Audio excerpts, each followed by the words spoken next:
सोना था।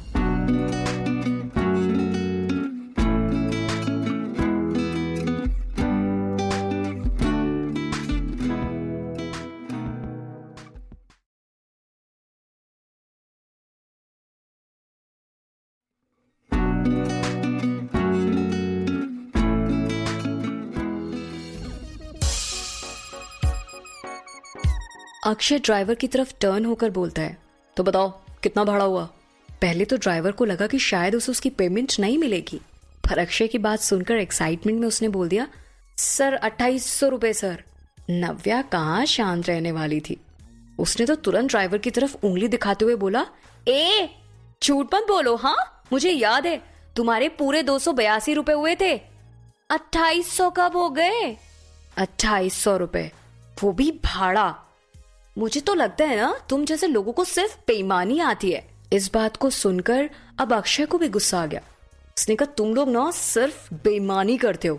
और कब से? ये कैब का भाड़ा 2800 हो गया। हाँ, इस बात पर गुस्से से उसने ड्राइवर को लात मारी और धक्का दिया, जिसमें वो धड़ाम से नीचे गिर गया। ड्राइवर को जोर से लगी थी। अपना पेट पकड़ते हुए आसपास के लोगों से गुहार लगाने लगा, अरे बचाओ, हेल्प मी प्लीज, ये आदमी मुझे मार रहा है, कोई मेरी मदद करो। अक्षय उसके पास आया और तीखे स्वर में उसकी आंखों में घूरते हुए बोलता है, लिसन, इट्स मी।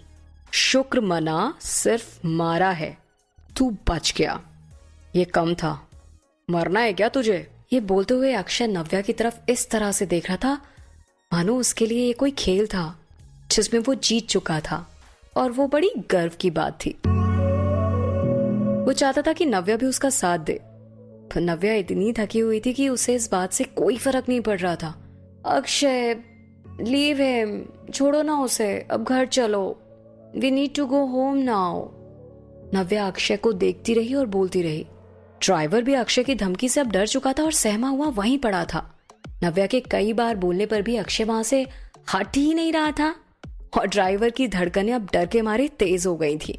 ये सब देखकर पब से काफी सारे बाउंसर्स उनकी ओर बढ़े।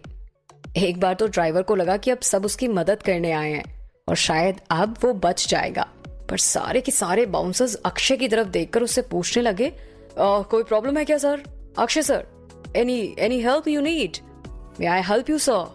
ड्राइवर को लगा कि इन बाउंसर्स की मदद से वो अक्षय से बदला ले सकता है और उससे अच्छी रकम वसूल कर लेगा, पर मानो ये सब सुनकर उसके ख्वाबों पर पानी फिर गया।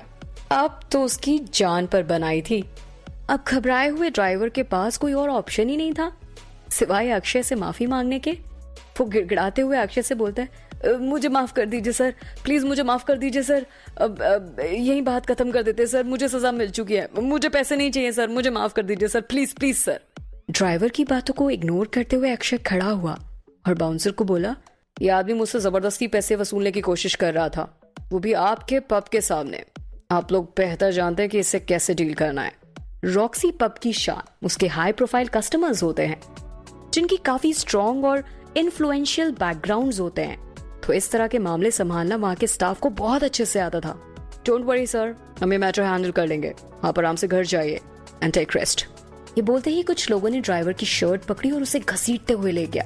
नव्या काफी क्यूरियस थी, उसे थोड़ा आगे बढ़कर देखना चाहा कि वो लोग ड्राइवर के साथ क्या करेंगे। उसने उन लोगों को एक अंधेरे कोने में जाते हुए देखा। दूर से सिर्फ उस ड्राइवर की चीखें ही सुनाई दे रही थी, सर माफ कर दो, छोड़ दो, मुझे छोड़ दो, गलती हो गई मुझसे। अक्षय ने नव्या को पकड़ा और उसको उस सिचुएशन से हटाने के लिए उसकी आंखें ढकते हुए बोला, come on, let's go home. ये सब देखना अच्छे घर की लड़कियों को सूट नहीं करता। आखिरकार अक्षय की कार पब का वैले लेकर आ गया। अक्षय ने नव्या को सीट पर बैठाया और ड्राइवर सीट पर खुद बैठकर अपनी स्पोर्ट्स कार को तेजी के साथ स्टार्ट किया। कार के इंजन की आवाज पूरे पब को सुनाई दे रही थी। अपनी स्पोर्ट्स कार को अक्षय काफी तेज स्पीड में चला रहा था, मानो उसकी कार हवा से बात कर रही हो। नव्या को कार्स का कोई अंदाजा नहीं था, पर अक्षय की कार के इंटीरियर्स को देखकर उसने पूछ ही लिया, ये कार तो बहुत एक्सपेंसिव लग रही है, तुम सच में बहुत खर्चा करते हो यार। अमेरिका में उसके काफी फ्रेंड्स थे, उनकी महंगी से महंगी गाड़ियों के शौक को देखते हुए उसने अंदाजा लगा लिया था कि ये स्पोर्ट्स कार कम से कम 60 से 70 लाख की होगी। अक्षय ने बड़े कैजुअली बोला, नहीं यार, ये एक्सपेंसिव कहाँ है, यही कुछ 80 लाख की होगी। नव्या शॉक्ड हो गई। फिर उसने कहा, तुम इसे एक्सपेंसिव नहीं कहते? व्हाट? तो एक काम करो, मुझे कुछ लाख दे दो उड़ाने के लिए। बोलते हुए उसने अक्षय के सामने अपनी हथेली रख दी। स्टीयरिंग व्हील पर एक हाथ और दूसरे हाथ से नव्या के हाथ में ताली मारते हुए अक्षय बोलता है, मैं क्यों तुम्हें मेरे पैसे दूं? हाँ, अपने डैड से मांगो अगर चाहिए तो, वैसे उनके पास भी काफी है। हाँ, please let's not talk about him, okay? Navya शायद अपने डैड के बारे में बात नहीं करना चाहती थी क्योंकि वो कंफर्टेबल फील नहीं करती थी। तभी उसने अक्षय से मुंह फेर लिया और उसे इग्नोर कर दिया। कुछ ही देर में वो क्वींस विला पहुंच गए जहां अक्षय रहता था। अक्षय ने कार ड्राइव करते हुए पार्किंग लॉट में पार्क करी। जब वो नव्या की तरफ टर्न हुआ तो उसने उसे गहरी नींद में सोया पाया। उसे तब एहसास हुआ कि नव्या कितनी थक गई है कि उसे कार में एक गहरी नींद आ गई। Navya, wake up, get up यार। Navya, get up, we are at home. I know तुम सोने का ड्रामा कर रही हो। देखो, मुझे समझ में आ रहा है हाँ, तुम जानबूझकर नाटक कर रही हो ताकि मैं तुम्हें उठाकर ऊपर ले जाऊं। हाँ, भूल जाओ, मैं तुम्हें नहीं लेकर जाऊंगा। नव्या, ओके, कीप ड्रीमिंग। अक्षय ने कहते हुए उसके माथे को कई बार हिलाया। अक्षय की इतनी आवाज देने पर भी नव्या नहीं उठी। आखिरकार अक्षय रुक गया। नव्या को मन भरकर देखते हुए वो मन ही मन सोचने लगा, कुछ तो अलग था। ये नव्या थोड़ी अलग थी। भले ही ये वही पगली थी, पर कुछ तो अलग है। ये नव्या इतनी अलग क्यों है? भले ही आज भी वो सिरफिरी थी, पर कुछ तो अलग था। ये नव्या कुछ अलग है। भले ही आज कुछ वो नकचिड़ी सी है, आज भी वो वैसी सी ही है, पर बहुत कुछ अलग है। अचानक से अपनी सोच से एक तरफ बाहर आकर अक्षय खुद से सवाल करते हुए बोला, क्या ये सच में सो गई? उसने अपनी घड़ी देखी तो ऑलरेडी सुबह के 4 बज चुके थे। तब उसे याद आया, ओह शिट, ये लड़की आज ही तो कोलकाता आई थी। प्लेन की जर्नी 10 घंटे की रही होगी। ऊपर से वो सिटी के एक कोने से दूसरी कोने में मुझे ढूंढ रही थी। ऑब्वियसली थक गई होगी और जेट लैग्ड भी हुई होगी। कोई नहीं, इतना तो बनता है। अक्षय अपनी सीट से उठा और दूसरी साइड जाकर उसने नव्या को बाहों में उठाया और लेकर चल दिया। नव्या ने अपने चेहरे को उसके सीने पर रब किया और हल्की मुस्कान के साथ अपने आप को उसके आगोश में कंफर्टेबल किया। यह देखकर अक्षय के चेहरे पर अब एक अजीब सी मुस्कान थी। उसने अपनी कार को लॉक किया और लिफ्ट की तरफ बढ़ गया। वो सोसाइटी के सबसे लग्जरियस पेंट हाउस में रहता था, वो भी टॉप फ्लोर पर। वो हमेशा से ऐसा घर लेना चाहता था जहां से उसे पूरी दुनिया दिखे। इतनी रात को उन्हें लिफ्ट खाली मिली और लिफ्ट में सिर्फ वो दोनों थे। अक्षय की बाहों में नव्या गहरी नींद में कंफर्टेबली सो रही थी। अक्षय ने जब बगल में लगे मिरर पे देखा तो मानो ऐसा लग रहा था कि उसकी दुनिया थम गई हो, हर एक लम्हा रुक गया हो उन दोनों के लिए। लिफ्ट के रुक जाने से अक्षय को एहसास हुआ कि उसका घर आ चुका है। उसने अपनी पॉकेट से किसी तरह कीज निकाली और डोर ओपन किया। उसने नव्या को गेस्ट रूम में ठीक से लिटाया और उसके सिरहाने एक सॉफ्ट पिलो रख दी और धीरे से बिना आवाज किए उसने नव्या पर एक ब्लैंकेट डाल दिया और एसी को 121 डिग्री टेम्परेचर पर सेट कर दिया। रूम से निकलने से पहले उसने कर्टेन्स भी सेट कर दिए थे ताकि नव्या को कोई तकलीफ ना हो और वो आराम से सो सके।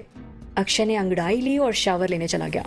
करीब 10 मिनट बाद वो सिर्फ एक टॉवल के साथ शावर लेकर निकला और तभी अचानक से उसके सामने एक लड़की आ गई। पहले तो वो चौंक गया, वो नव्या के बारे में तो भूल ही चुका था। सरप्राइज्ड एक्सप्रेशन के साथ उसने नव्या की ओर देखा और बोला, what are you doing here? मुझे शावर लेते हुए देखने आई हो क्या तुम? क्या तुम देख नहीं सकती? I was taking a bath. इतने में ये लड़की आधी नींद में, आधी जागी हुई सी हालत में उसकी छाती पर आ गिरी। लग रहा था अभी भी नींद में है वो। ये जगी हुई तो नहीं थी, पर क्या ये नींद में चल रही थी? नींद में बड़बड़ाते हुए नव्या बोली, बहुत डर्टी है, मुझे साफ करना है, इतना अनकंफर्टेबल है। और उसने अपना श्रग उतार दिया। इससे पहले कि नव्या अपने टॉप को हटाती, अक्षय ने तुरंत उसे संभाला और समझाने लगा, तुम अभी बात नहीं ले सकती, इस हालत में तुमको उठना नहीं चाहिए। अक्षय के मन में आया कि शायद इस वक्त से नींद में जगाना ही बेटर होगा, लेकिन अगर इस लड़की को इतनी टायर्डनेस है तो उसे सोना चाहिए ना, उसे वहीं बेड पर लेटे रहना चाहिए था ना। इस हालत में से शावर क्यों लेना है? आखिर कब से ये लड़की क्लीनलीनेस को लेकर कंसर्न हो गई? उसे कुछ समझ ही नहीं आ रहा था। इससे पहले कि वो संभाल पाता, नव्या उससे और चिपक गई।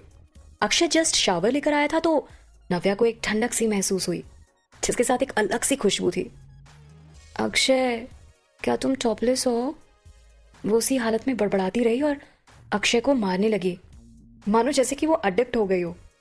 अक्षय को उसका वो बार बार मारना अच्छा लग रहा था, पर अक्षय अब और नहीं सह पाया, क्योंकि उसे अपनी पर्सनालिटी पर घमंड था और वो नव्या को यूं बार बार केयरलेसली मारने नहीं दे सकता था। बस बहुत हुआ, अब can you stop now? Can you wake up now? Navya, एक हाथ से उसे रोकते हुए और दूसरे हाथ से उसके चेहरे को पकड़ते हुए अक्षय बोला, उठ जाओ नींद से। नव्या, तुम कर क्या रही हो यार? What are you doing? काफी देर तक वो नव्या को इसी तरीके से समझाता रहा।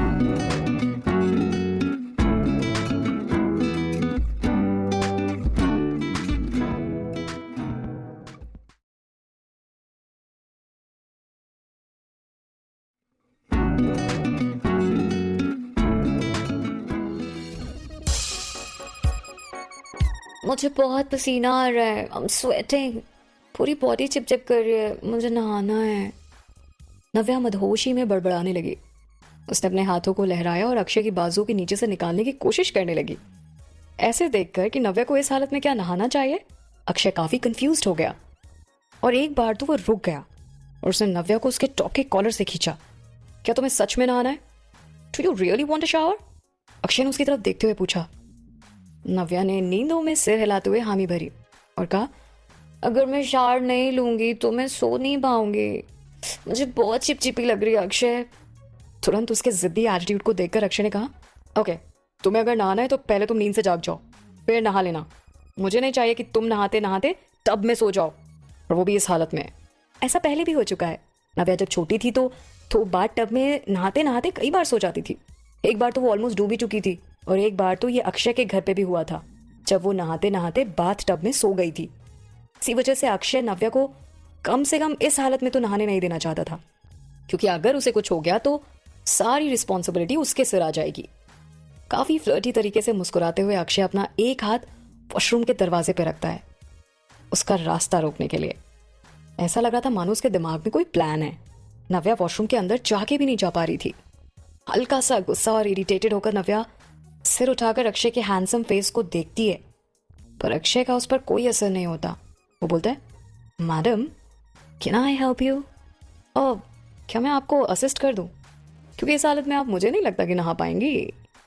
अक्षय ने ये बात काफी अट्रैक्टिव वे में कही। वैसे मानना तो पड़ेगा कि नव्या अब काफी मैच्योर हो चुकी थी और उसकी एक्सपेक्टेशन से ज्यादा खूबसूरत थी। उसने एक्सपेक्ट नहीं किया था कि इन 2 सालों में उसमें इतने सारे चेंजेस आ जाएंगे।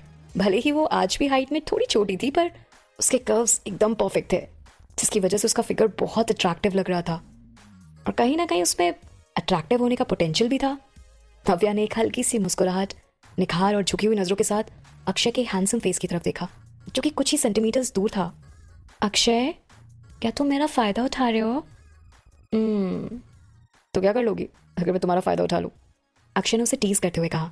इस हालत में वो और भी ज्यादा क्यूट लग रही थी। अगर कंपेयर किया जाए तो एक छोटे से प्यारे से खरगोश के बच्चे से भी ज्यादा क्यूट लग रही थी।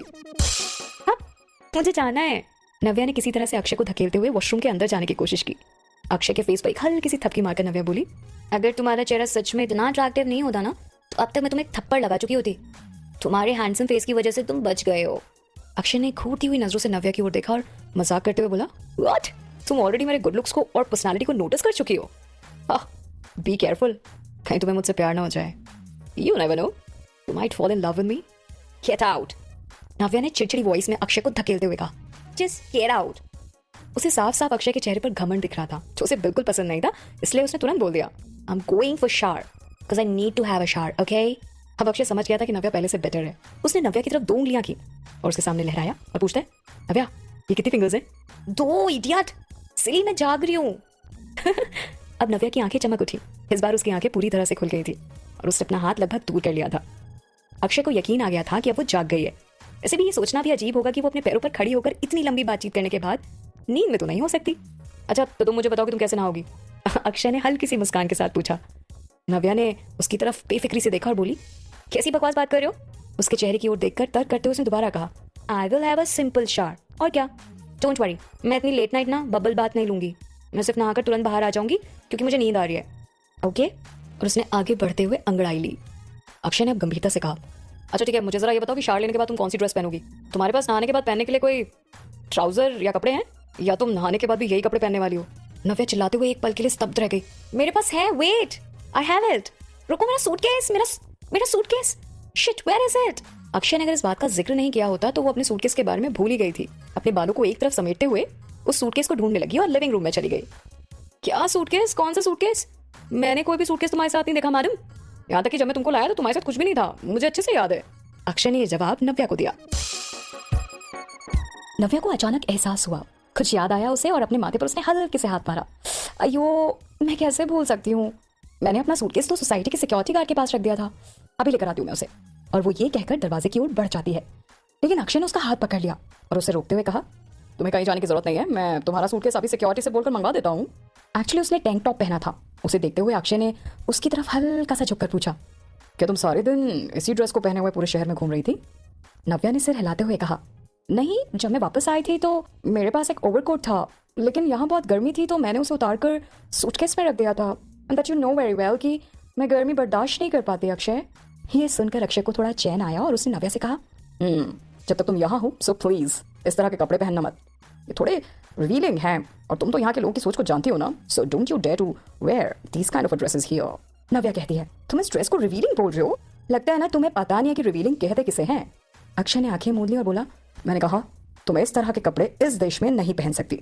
यहाँ के लोगों की सोच अभी भी ओल्ड फैशन्ड है यार, और ऐसा नहीं है कि तुम ये बात नहीं जानती। और इसके अलावा तुम्हारा एक खूबसूरत सा फिगर और उस पर इस तरह के कपड़े अगर तुम पहनोगी तो लोग डेफिनेटली तुम्हारा फायदा उठाएंगे।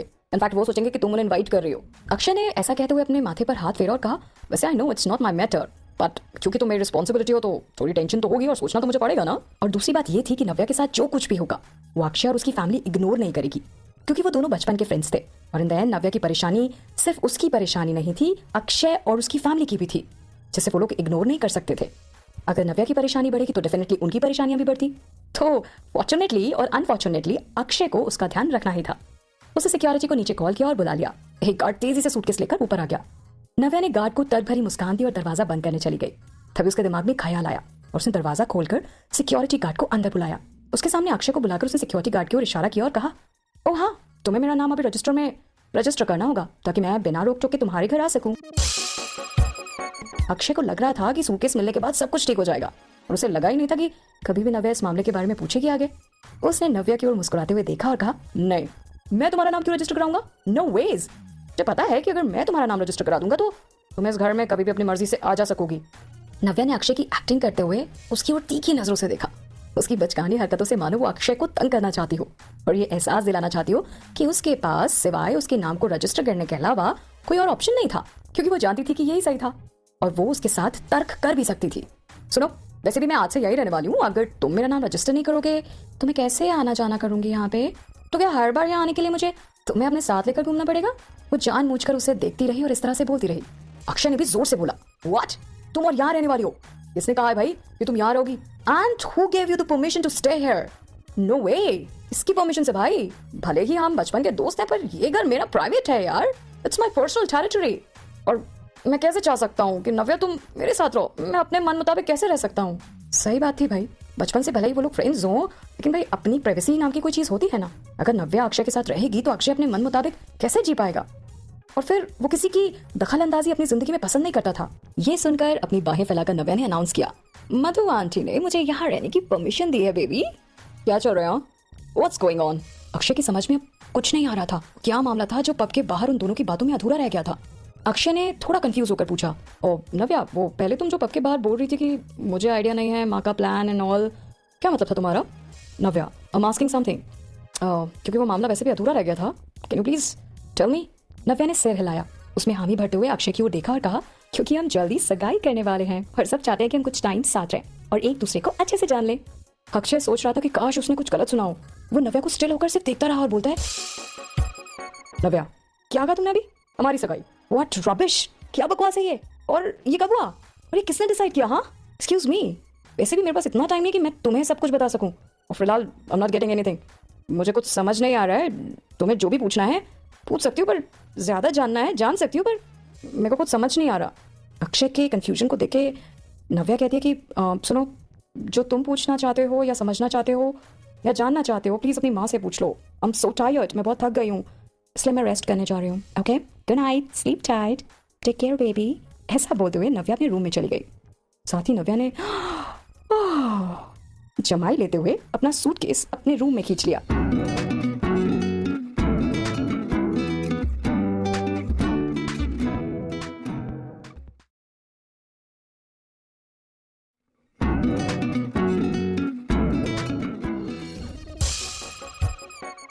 सुनो, इससे पहले मैं शावर लेने जाऊं, प्लीज वॉशरूम साफ कर देना। ये कहते हुए नव्या ने अक्षय के मुंह पर ही दरवाजा बंद कर दिया। अक्षय जिस नाक पर घमंड करता था उसे उस पर बड़ी जोर से लगी।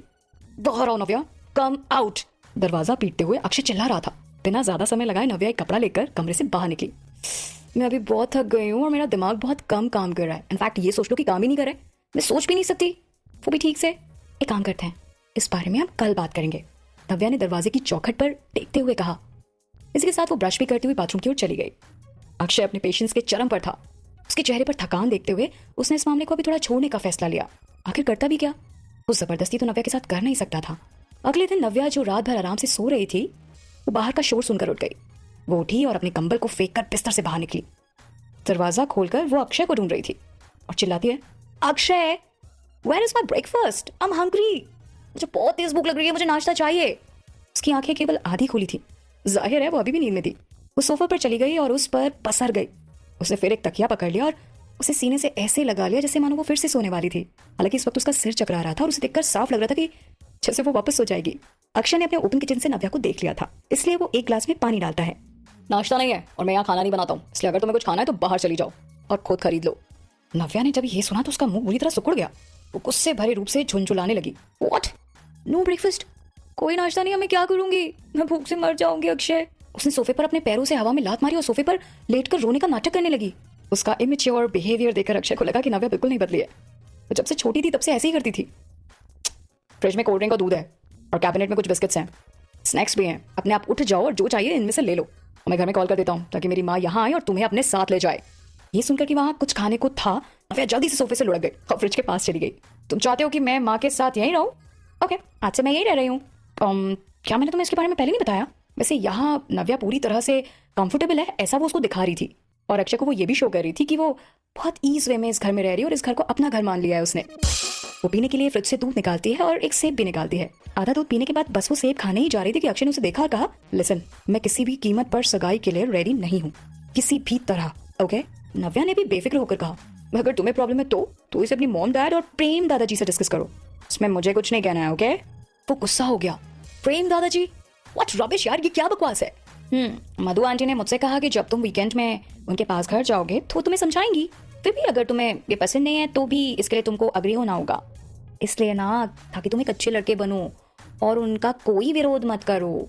नव्या को स्पष्ट रूप से इसके परिणाम के बारे में पता था। वो ये जानती थी कि अक्षय के पास सिवाय हाँ करने के अलावा कोई और ऑप्शन है ही नहीं, क्योंकि ये ऑर्डर प्रेम दादाजी का था। बहुत निराश हताश होकर अक्षय कहता है, मैं वीकेंड तक इंतजार नहीं करने वाला हूँ, हम आज ही वहां जा रहे हैं ताकि हम सारी बातें क्लियर कर पाए। Whatever, नव्या ने अपनी बाहें फैलाकर कहा। वो पहले से ही सब कुछ जानती थी कि आखिर में अक्षय को ये रिश्ता एक्सेप्ट करना ही होगा। अपने सेब को खत्म करते हुए उसने डस्टबिन में बाकी हिस्सा फेंका और अपने हाथ को धो लिया। क्या तुम कॉलेज नहीं जा रहे हो? अच्छा मेरे लिए रुको, मैं ब्रश करके नहा धोकर और अपने कपड़े जल्दी से बदल कर आती हूँ। व्हाट, तुम मेरे साथ ही कॉलेज आ रही हो? अक्षय ने पूछा। ऑफ कोर्स, आज से मैं तुम्हारे कॉलेज में तुम्हारे साथ जाऊंगी, मेरा वहां एडमिशन हो चुका है। नव्या बड़ी ही मुस्कुराहट के साथ शैतानी भरे अंदाज में वॉशरूम में से चिल्ला रही थी, I am coming with you. Akshay ने नव्या की तरफ इस तरह से देखा जैसे ये सब बातें उसकी सोच से बाहर जा रही हूं, लेकिन नव्या ने उसे नजरअंदाज कर दिया और बाथरूम में घुस गई। वो बस अपनी गुनगुनाहट में धुन गुनगुनाती हुई बाथरूम में नहा रही थी।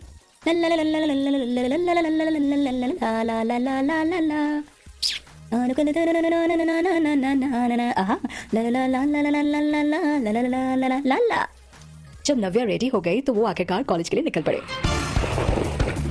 भले ही अक्षय नाराज था पर वो उसे छोड़ नहीं सकता था। और उसे अपने साथ कॉलेज भी नहीं ले जा सकता था। फिर मजबूरन उसे नव्या को अपने साथ ले जाना ही पड़ा। जब वो लगभग बिरला हाई कॉलेज से कुछ 100 मीटर की दूरी पर पहुंचे तो नव्या ने चिल्लाते हुए कहा, रुक जाओ रुक जाओ रुक जाओ रुक जाओ, आप प्लीज मुझे यहीं छोड़ दो, मैं अपने आप आ जाऊंगी। कोलकाता के हर नौजवान का सपना होता है बिरला हाई कॉलेज में पढ़ना, क्योंकि ये कॉलेज काफी जाना माना था। इसलिए उसकी लोकेशन के बारे में सबको पता था, क्योंकि उसकी एंट्री बहुत दूर से ही दिख जाती थी। अक्षय ने अपनी कार रोक दी और क्योंकि वो समझ नहीं पाया इसलिए उसने पूछा, तुम यहाँ क्यों उतर रही हो? हम अभी कॉलेज नहीं पहुंचे हैं बाय द वे। हालांकि नव्या पहले से ही कार से बाहर थी। उसने स्टाइलिश तरीके से अपना पर्स लिया और उसकी तरफ देखकर मुस्कुराकर बोली, मैं तुम्हारे साथ कॉलेज में एंट्री नहीं करने जा रही हूँ, मैं अकेले रहना पसंद करती हूँ, थोड़ा लो प्रोफाइल, ताकि कोई मुझे अननेसेसरी जज ना करे। तुम आगे बढ़ सकते हो, मैं अंदर जाने से पहले कुछ ब्रेकफास्ट खरीद लूंगी। वैसे अक्षय ने इस बात का बुरा नहीं माना और उसने कहा, ओके एज यू विश, जैसा तुम्हें ठीक लगे। कई लड़कियां अक्षय की कार में बैठना और उसके साथ कॉलेज में उतरना पसंद ही नहीं करती थी, बल्कि अपनी शान मानती थी। लेकिन ये बात नव्या के लिए वैल्यूएबल ही नहीं थी। अक्षय ने ये सुनकर उसे अकेला छोड़ दिया। नव्या ने अपने आसपास नजर घुमाई तो सामने उसे बेल्जियन वेफल का स्टोर दिखाई दिया। वहां से काफी बढ़िया सी खुशबू आ रही थी, जो कि उसे अमेरिकन स्ट्रीट फूड और केक्स की याद दिला रही थी। और वो खुद को रोक नहीं पाती और अंदर चली जाती है। शोकेस पर कई मुंह में पानी ला देने वाले डेजर्ट डिस्प्ले हो रखे थे। उन्हें देखते ही उसे सब कुछ खाने का मन कर रहा था और उसका मन किया कि वो सब कुछ खरीद ले। वैसे वो सब कुछ नहीं खरीद सकती थी, क्योंकि उसने अभी तक अपने अमेरिकन डॉलर्स को इंडियन रुपीज में एक्सचेंज ही नहीं कराया था और उसने अक्षय से जो पैसे कार में लिए थे वो ज्यादा नहीं थे। लगभग इतने पैसों में वो एक केक और केक की सिर्फ एक्स्ट्रा स्लाइस खरीद सकती थी। ये उतना सस्ता नहीं था, क्योंकि वहां पर बहुत भीड़ थी और भीड़ को देखकर आप साफ समझ सकते हैं कि उसकी डिमांड कितनी होगी। नव्या ने लगभग खुशबू से मदहोश होना ही शुरू कर दिया था। शोकेस को लंबे समय तक देखने के बाद उसने एक स्ट्रॉबेरी फ्लेवर्ड वेफल चुना, वो उसका पसंदीदा था। साथ में उसने एक मिल्क शेक भी लिया। आई वांट दिस, उसने स्ट्रॉबेरी फ्लेवर्ड वेफल की ओर देखते हुए कहा। दुकान का असिस्टेंट आया और उसने वो वेफल को बॉक्स में डालकर उस पर थोड़ा सा स्ट्रॉबेरी सिरप डालकर उसे तैयार कर दिया। नव्या बॉक्स लेने के लिए अपने हाथों को आगे बढ़ाती है, तभी वो असिस्टेंट वो बॉक्स पीछे कर उसे वो बॉक्स ना देने की माफी मांगता है। सॉरी मैम, लेकिन ये आखिरी टुकड़ा पहले से ही किसी और ने खरीद लिया है, अगर आपको कुछ और चाहिए तो प्लीज लेट मी नो। नव्या चिढ़ गई। उसने अपने गाल सहलाए, क्योंकि वो इतने टाइम से ऑलरेडी वेफल के फ्लेवर सिलेक्ट करने में बिजी थी और फिर जब उसने सेलेक्ट कर लिया तो उसे वो मिल नहीं रहा था। अब नव्या काफी परेशान थी और कुछ और लेना नहीं चाहती थी, इसलिए उसने कहा, ये किसने खरीदा है? वो असिस्टेंट नव्या जैसी जिद्दी लड़की के सामने चुप हो गया और उसने पेमेंट काउंटर पर खड़े एक लड़के की तरफ इशारा किया। मैम, ये उनका है और वो पहले ही पेमेंट कर चुके हैं। मुझे इस पर बहुत दुख है, पर मैं क्या करूं? क्या आप हमारे यहाँ का मैंगो फ्लेवर्ड वेफल लेना चाहेंगी? वो भी काफी फेमस है। No no thanks. नव्या ने उसका ऑफर रिजेक्ट कर दिया। वो लड़के के पास गई और उसके कंधे पर हाथ फेरा। वो काफी लंबा था, लगभग 180 सेंटीमीटर, लेकिन उससे अब इस हाइट तक के लोगों को देखने की आदत हो चुकी थी। विदेशों में इस कदकाठी के काफी लंबे लोग उसने देखे हैं। हेलो, क्या आपको स्ट्रॉबेरी फ्लेवर्ड वेफल देने का मन है? नव्या थोड़ी जिद्दी और नकचिड़ी थी। एक बार जिस चीज पर उसकी नजर पड़ जाती थी तो वो अपना दिमाग बदल नहीं पाती थी और ना ही बदलना चाहती थी। वो तभी संतुष्ट होती थी जब उसे वो चीज मिल जाती थी। जब वो लड़का घूमा तो नव्या उसे देखकर हैरान हो गई। वो एक बहुत अट्रैक्टिव पर्सन था। वो हैंडसम और डैशिंग लग रहा था, लेकिन साथ में ही पोलाइट और जेंटल भी था। उसकी आंखों में एक अलग ही कशिश थी। साथ ही ये स्पष्ट था कि वो एक बहुत स्मार्ट लड़का है। नव्या को जैसा पसंद था बिल्कुल उसके टाइप का। हेलो, क्या बात है? यस, कोई प्रॉब्लम? अर्जुन ने उसकी तरफ देखते हुए कहा। उसकी आवाज बेहद मंत्रमुग्ध कर देने वाली थी और इसमें एक स्वर था जो लड़कियों के लिए बहुत अपीलिंग था। एक लड़की के दिल को सिर्फ उसकी आवाज सुनकर ही चुराया जा सकता था। इतनी प्यारी आवाज, इतना हैंडसम बंदा, जिसे नव्या देखती ही रह गई।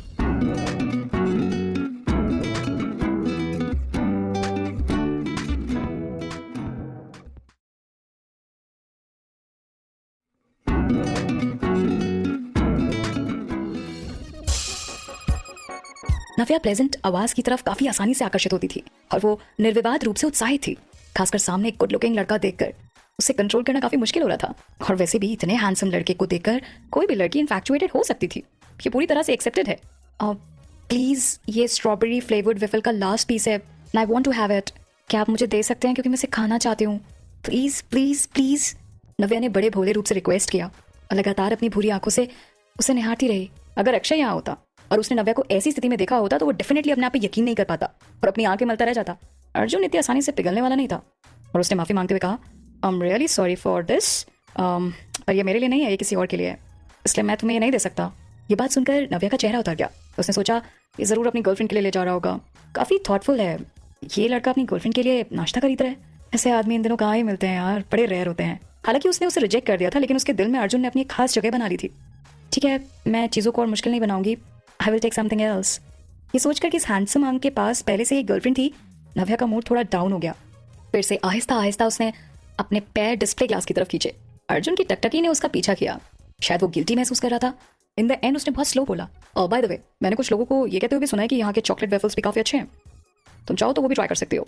उसने जो कहा उसे सुनकर नव्या को निश्चित ये लग गया कि वो बहुत सॉफ्ट हार्टेड और काफ़ी थॉटफुल पर्सन है। ग्रेट, अगर ऐसी बात है तो ये चॉकलेट फ्लेवर मैं ज़रूर ट्राई करूंगी। और ऐसा कहते हुए वो मन मन मुस्कुराते हुए काउंटर पर बोली, प्लीज़ मुझे एक चॉकलेट वेफल दे दीजिए। और पैक्ड बॉक्स लेकर वो अर्जुन के पीछे दौड़ी और उसने उसका पीछा किया। हालांकि अर्जुन की पहले से ही गर्लफ्रेंड थी और नव्या आज ही नए कॉलेज में ट्रांसफर हुई थी, लेकिन एक इंटेलिजेंट गाय को जानना कोई बुरी बात नहीं है। उसने सोचा कि ट्राई करने में कोई बुराई नहीं है। हेलो, नव्या ने खुशी से मुस्कुराते हुए अर्जुन से कहा। वैसे उसकी स्माइल रोज की तरह काफी प्यारी थी। अर्जुन को बिरला हाई कॉलेज की ओर जाता देख नव्या ने बहुत एक्साइट होकर पूछा, क्या तुम भी बिरला हाई कॉलेज के स्टूडेंट हो? मैंने आज ही ट्रांसफर लिया है। अर्जुन ने उसकी ओर देखा। सा मासूम मुस्कुराता चेहरा देखकर उसे डिनाई करना या उसे बात ना करना अर्जुन के लिए भी काफी मुश्किल था। यस, उसने भी बहुत ही प्यारी सी मुस्कान में मोहित कर देने वाला जवाब दिया। नव्या ने उसे पकड़ लिया और उसके साथ कंधे से कंधा मिलाकर चलने लगी। उसने पूछा, you are in which year? उसने कहा, थर्ड ईयर। नव्या को फिर से निराशा का एहसास हुआ। फिर वो हल्के से स्वर में बोली कि सेकेंड ईयर। ऐसे तो थर्ड ईयर नहीं हो सकता ना, थर्ड ईयर होना चाहिए। मतलब अर्जुन समझ नहीं पा रहा था कि वो क्या कह रही है। तुम ये भी नहीं जानती कि तुम किस ईयर में हो? नव्या ने अपने सिर को खरोच कर कहा, नो, एक्चुअली मैं अमेरिका से ट्रांसफर होकर आई हूँ। अमेरिका में मैं फर्स्ट ईयर में थी, लेकिन मुझे ऐसा लगता है कि मैं बहुत स्मार्ट हूँ, इसलिए मधु आंटी ने मुझे सेकेंड ईयर में डालने की अरेंजमेंट करा दी होगी। वैसे नव्या नई थी और अक्षय सेकेंड ईयर में था, और दोनों को अपने रिश्ते को विकसित करने के लिए मिसेस चोपड़ा ने उसका एडमिशन सेकेंड ईयर में कराना बेटर समझा। भले ही वो अमेरिका में फर्स्ट ईयर में थी, लेकिन उसे लगा कि उसे यहाँ पर सेकेंड ईयर का सिलेबस पिकअप करने में कोई दिक्कत नहीं होगी। खैर, अब कहानी आगे बढ़ती है। खैर, जब अर्जुन ने ये सुना कि नव्या यहाँ सेकेंड ईयर में आई है, तो उसने उसकी तरफ थोड़ा प्यार से देखा। अर्जुन ने उसके सेल्फ कॉन्फिडेंस को भी देखा और अपने आप को रोक ना सका और फूट फूट कर हंसने लगा और कहता है, तुम इस बारे में श्योर ही नहीं हो। यहाँ की एजुकेशन और अमेरिकन एजुकेशन में बहुत डिफरेंस है, लेकिन तुमको हमारे लोकल एजुकेशन स्टैंडर्ड्स के बारे में शायद ज्यादा नहीं पता है। गेस। अपनी बातचीत में मग्न आखिर दोनों ही कॉलेज के गेट पर पहुंच जाते हैं और जैसे ही वो एक साथ दाखिल होते हैं, नव्या को रोक दिया जाता है। आप अंदर नहीं जा सकते क्योंकि क्लासेस अभी शुरू होने वाली हैं और बाहर के लोगों को परमिशन नहीं है स्कूल में जाने की। नव्या ने अपनी आंखें चौड़ी की और गार्ड को बताया, एक्सक्यूज मी, मैं यहीं की स्टूडेंट हूँ, मेरा आज ही ट्रांसफर हुआ है। हालांकि नव्या ने कई बार अपनी ओर से उस गार्ड को समझाने की कोशिश की, पर गार्ड ने उसकी एक भी बात ना सुनी। इनफैक्ट उसकी बात मानने से इनकार भी कर दिया। एक्चुअली वो जितनी बार नव्या को देख रहा था, वो उतनी बार कंफ्यूज हो रहा था कि उसे नव्या को अंदर भेजना चाहिए या फिर नहीं। नव्या इस बारे में सोच रही थी कि क्या अक्षय के नाम का उसे यूज करना चाहिए। तभी उसने अर्जुन को गार्ड से बात करते हुए सुना। अर्जुन ने कहा, एक्चुअली ये लड़की आज ही एक दूसरे स्कूल से ट्रांसफर हुई है, इसलिए उसके पास उसका स्टूडेंट आईडी नहीं है। अब वो अंदर जाकर एडमिनिस्ट्रेटिव ऑफिस को रिपोर्ट करेगी और अगर आपको चाहिए तो मैं उसका गवाह बन जाता हूँ। सिक्योरिटी गार्ड क्योंकि अर्जुन को पहचानता था, इसलिए उसने कहा कि ओके, मैं तुम्हें तो पहचानता हूँ, आप अर्जुन हो ना, राइट? ठीक है, आपके कहने पर मैं इसे अंदर आने देता हूँ। अर्जुन ने इस बात पर गार्ड को शुक्रिया कहा। नव्या वैसे अभी भी दुखी थी। हालांकि वो अर्जुन की मदद के लिए आभारी थी, लेकिन वो सिक्योरिटी गार्ड के रवैये से बिल्कुल भी खुश नहीं थी। वो उसे ऐसे देख रहा था जैसे वो कोई चोर हो।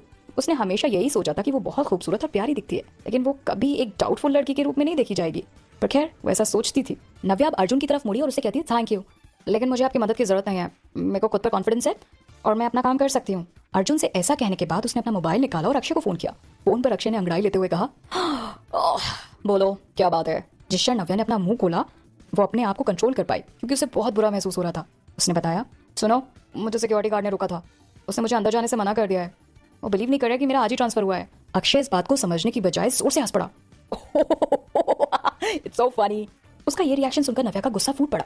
इससे पहले कि वो उसे कुछ कह पाती, अक्षय ने खुद को संभाला और कहा, ओके, आई डू अंडरस्टैंड, मैं तुम्हारा गुस्सा समझ सकता हूँ, तुम थोड़ी देर के लिए वहीं रुको, मैं जल्दी सब ठीक कर दूंगा, ओके? अचानक नव्या ने अक्षय के बगल में एक लड़की की आवाज़ सुनी और उसने पूछा, हे, कौन है फोन पर, किसने फोन किया था? आवाज़ बहुत नाजुक थी जिसे इग्नोर करना मुश्किल था। तुम किसके साथ हो? नव्या ने पूछा।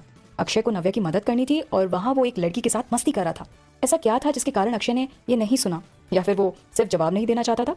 और नव्या के सवाल पर कि वो किसके साथ है, ये सुनकर उसने तुरंत फोन काट दिया। व्हाट? अरे! नव्या अक्षय की यूं फोन काट देने पर बहुत जोर से चिल्लाई। अर्जुन अभी थोड़ा वरिड है। उसने पूछा, are you okay? All well? कुछ हुआ क्या? वो बहुत गुस्से में लग रही थी। नव्या नाखुश होकर बोली कि किसी के लिए कुछ और ही ज्यादा इंपॉर्टेंट है शायद। लेकिन 1 मिनट बाद ही सिक्योरिटी गार्ड का मोबाइल बज उठा। जाहिर है उसने फोन करने वाले की आईडी को देख लिया था। उसने फोन का रिस्पेक्टफुली आंसर किया। उसने जो सुना उस पर यकीन करते हुए उसने नव्या को अफसोस के साथ देखा। कॉल खत्म करने के बाद सिक्योरिटी गार्ड के एटीट्यूड में 180 डिग्री चेंजेस हो गए थे। गार्ड ने नव्या से कहा, सॉरी, मुझे माफ़ कर दीजिए, मुझसे गलतफहमी में गलती हो गई। मैडम आप अंदर जा सकते हैं, प्रिंसिपल आपका वेट कर रहे हैं। इन द एंड नव्या को बहुत खुशी हुई और ये सुनकर वो अंदर चली गई। अर्जुन हैरान हो गया और उसने नव्या से रोकते हुए पूछा, प्रिंसिपल? सीरियसली सच बताओ तुम कौन हो? ये प्रिंसिपल ने पर्सनली तुम्हें कॉल किया और बुलाया है? नव्या ने चुप होने का इशारा करते हुए कहा, इट्स सीक्रेट, जब आप मुझे बेहतर जान जाएंगे तो मैं आपको बता दूंगी। अर्जुन ने हल्के से मुस्कुराते हुए कहा, क्या तुम मुझ पर निशाना साध रही हो? बाद में मैं उस टाइप का नहीं हूँ जो आसानी से दोस्त बन जाऊँ। बेशक, मुझे पता है। यू आर इंटेलेक्चुअल, और इंटेलेक्चुअल लोग आमतौर पर दोस्तों के साथ बहुत चुनिंदा होते हैं, स्पेशली आप जैसे हैंडसम हंक। तुम डेफिनेटली उन लड़कियों से घिरे रहते होंगे ना, जो दिन भर तुमको परेशान करती हैं, तुम पर लाइन मारने की कोशिश करती हैं, है ना? नव्या ने गर्व से हंसते हुए कहा, और पूरे कॉन्फिडेंस से भी। तुम कैसे जानती हो कि मैं इंटेलेक्चुअल हूँ? उसने आंखें मूंद ली और उसे एक्साइटमेंट से देखा। नव्या ने मुस्कुराते हुए कहा, क्योंकि मैं स्मार्ट हूँ और मैं एक नज़र से बता सकती हूँ कि तुम इंटेलेक्चुअल हो। क्या मेरा अनुमान सही नहीं है? और हाँ, वो सिक्योरिटी गार्ड ने भी तो कहा था कि उसने तुम्हें पहचान लिया है, तो डेफिनेटली तुम कॉलेज की फेमस पर्सनालिटी हो।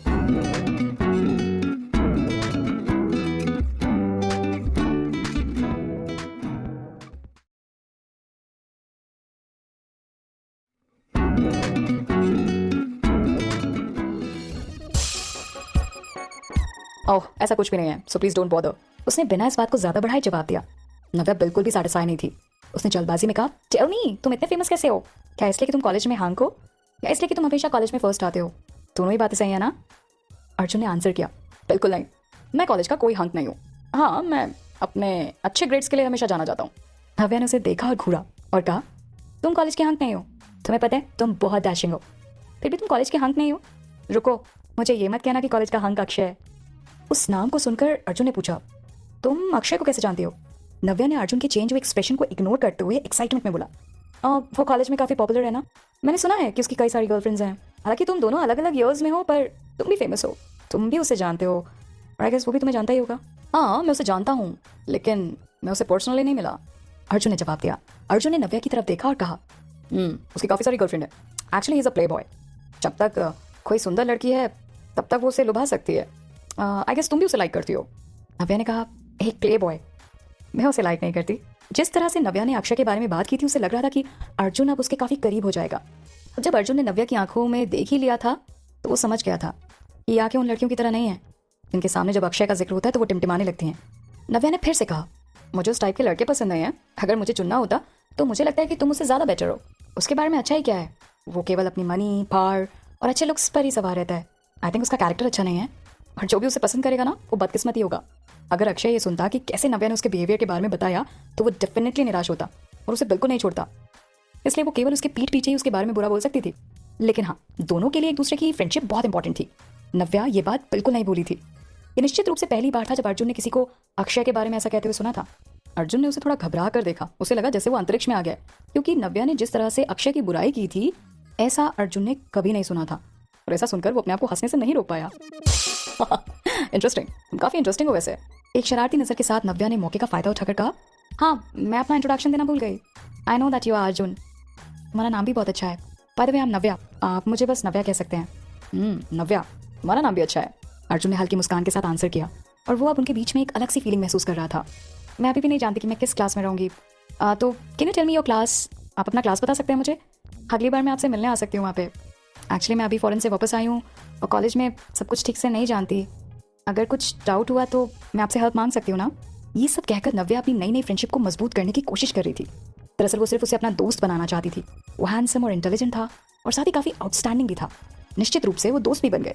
नव्या की पास हिस्ट्री थी कि वो दोस्त बनाने में माहिर थी, खासकर कि जो लोग बहुत ज़्यादा सक्षम और इंटेलिजेंट होते हैं, उन्हें तो वो बहुत अच्छी तरह दोस्त बना लेती है। अर्जुन ने उसको रिप्लाई करते हुए कहा, I am a third year student, classroom number is 11। नव्या ने चारों ओर देखा और देखा कि कॉलेज का कॉरिडोर सुनसान था। वहाँ एक परिंदा तक नहीं था। शायद सब क्लासेस अटेंड करने गए थे।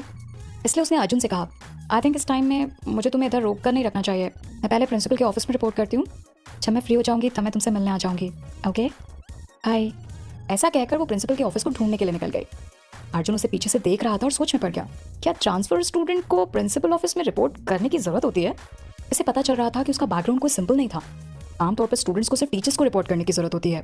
अर्जुन के दिमाग में ये सारे सवाल थे, लेकिन उसने सोचा कि हाँ, अभी शायद मिलने के भी काफ़ी मौके हैं और बातचीत करने के भी मौके हैं। तो उसने तुरंत सोचना बंद किया और क्लास में चला गया। तभी नव्या प्रिंसिपल के ऑफिस पहुंच गई और उनसे मिली। प्रिंसिपल का उसके प्रति रवैया बहुत चौकस था।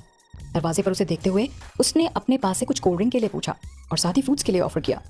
वो सोफे पर आई, काफ़ी रिस्पेक्टफुली बैठी, और तभी एक दूसरी महिला जल्दी रूम में आ गई। काले काले चश्मे पहने काफ़ी स्ट्रिक्ट सी मैडम लग रही थी।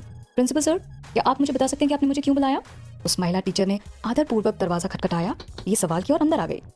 प्रिंसिपल ने तुरंत हवा में इशारा करते हुए कहा, ये एक नई ट्रांसफर स्टूडेंट है, नव्या।